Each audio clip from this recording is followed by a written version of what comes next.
Well, rough night for the last two National League Cy Young winners. Max Scherzer allowed 5 runs tonight against the Mets. Jake Arrieta gave up 5 runs against the White Sox. Red Sox, which performance do you think was worse, Danny?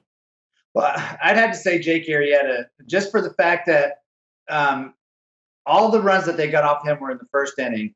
He got the first guy out, Xander Bogaerts. He got him out to start the game, but then all of a sudden, whatever happened, next thing you know, it's 5-0. And then it's like you blink and the inning was over, 5-0. So he couldn't find a way to get out of it. He couldn't find a way to put the fire out. And usually he does. Usually he figures it out. Usually somebody makes a great play. But he was kind of all over the place today in that first inning. Second inning was great. He threw 7 pitches.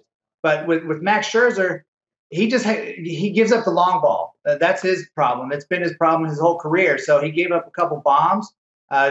D'Arnaud hit a couple bombs early in the game. Next thing you know, he's down. So to me, that's typical of Max Scherzer. He still ended up punching out 7, I think.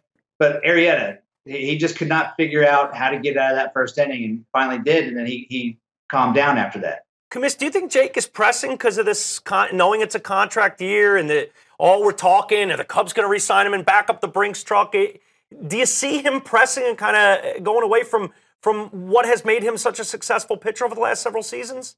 Well, I think that has a little bit to do with it. He'll never admit it, and players, we never admit that stuff. But I bet there's something in the back of his mind saying that I have to be better. I have to be like I was 2 years ago to get a ton of money. Well, he doesn't. He just has to be what he did last year. And last year he wasn't great, but he was really good.